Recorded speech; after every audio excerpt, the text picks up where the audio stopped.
सूर्य की तरह अगर आपको चमकना है तो सूर्य की तरह आपको बनना होगा, और इसके पहले ज़रूरी है कि सूर्य को समझना होगा।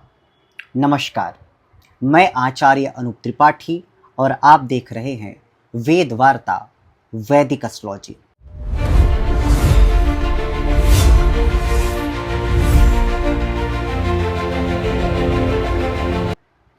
मित्रों, सूर्य ग्रहों का राजा है, और ऐसा क्यों होता है जब किसी के कुंडली में सूर्य कारक हो जाए या सूर्य अपनी विशेष ऊर्जा से जातक को प्रभावित करने लग जाए, तो ऐसा जातक, ऐसा व्यक्ति सबसे अलग हो जाता है, सबसे खास हो जाता है, सबसे विशिष्ट हो जाता है और अपने कार्य क्षेत्र में झंडे गाड़ता है, चाहे वो कोई भी क्षेत्र हो।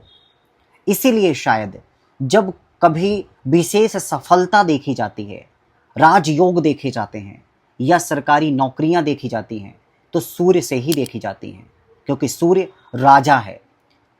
राजकीय गुण मात्र सूर्य में ही है। आपके अंदर एक उदारता है, विशालता है।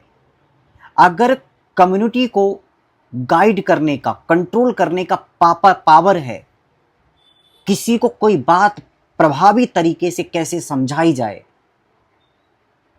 ये सब कुछ सूर्य बताता है। ये सब कुछ सूर्य के प्रभाव से होता है। तो देखिए, अगर आपकी कुंडली में भी ऐसा है तो समझ जाइए कि सूर्य आपका मजबूत है, और अगर नहीं है तो उसको सही करने का प्रयत्न करिए। मित्रों, जो सूर्य है उसमें एक विशेष बात होती है कि वो सूर्य के हृदय में उदारता होती है। कभी भी वो ये नहीं देखता कि मेरे शत्रु का घर है या मित्र का घर है, मुझे ये सुबह अर्घ देता है या नहीं देता है, मेरा सम्मान करता है या नहीं करता, बराबर प्रकाश देता है, समता है उसके, और ऐसा व्यक्ति के अंदर भी हो जाता है। ऐसे जातक समदृष्टि वाले माने जाते हैं, साथ में निरंतरता होती है, कांस्टेंट होते हैं, वे भटकते नहीं हैं। जैसे सूर्य प्रतिदिन ठीक समय पे उदय होता है, ठीक समय पे अस्त होता है, दूसरे दिन भी उदय होता है, फिर दूसरे दिन भी अस्त होता है। समय का सही मापदंड सूर्य है, इसलिए सूर्य को काल भी कहते हैं। समय का दूसरा नाम ही सूर्य है, ऐसा हमारे वैदिक ज्योतिष में मानते हैं।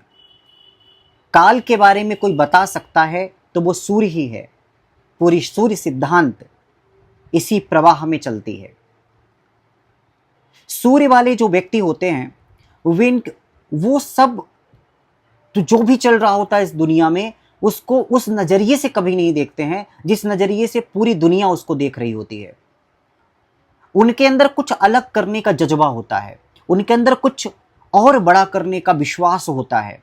वे अपने ऊपर विश्वास करते हैं, वे आत्मबली होते हैं, इसलिए सूर्य आत्मा का कारक कहा गया है। सूर्य जो है वो सिंह राशि पर स्वराशि का होता है। सूर्य की अपनी राशि सिंह राशि है, उसका अपना घर है।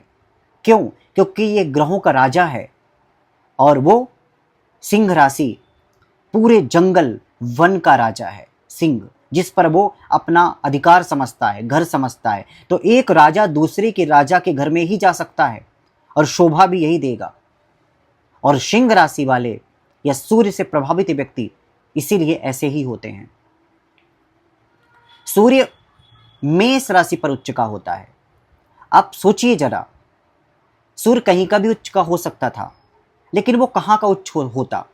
क्या ज़्यादा बोलने वाले के घर में, या ज़्यादा प्रवचन करने वाले के घर में, पेंडिंग पे काम डालने वाले के घर में, या भोग विलास में लिप्त रहे ऐसे व्यक्ति के घर में? वास्तव में सफलता मिलेगी कहाँ? और सूर्य अपने आप को सर्वोत्तम स्थान मानेगा कहाँ?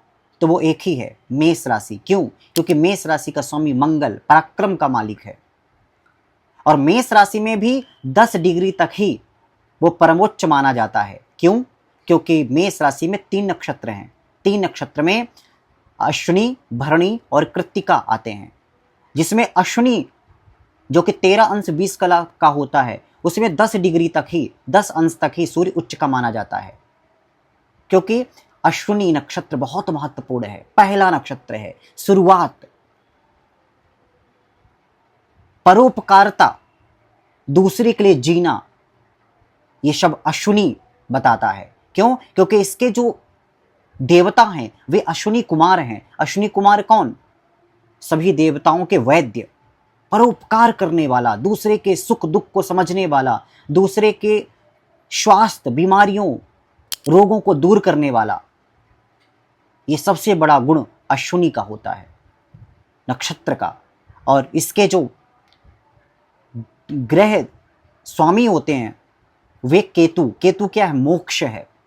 हर कर्म का अंत मोक्ष है। वास्तव में कर्म वही कर्म श्रेष्ठ है जो जिसकी अब पुनरावृत्ति कभी ना हो। कर्म के मूल से कभी कर्म न निकले, गति के मूल से कभी गति न निकले, वही मोक्ष है।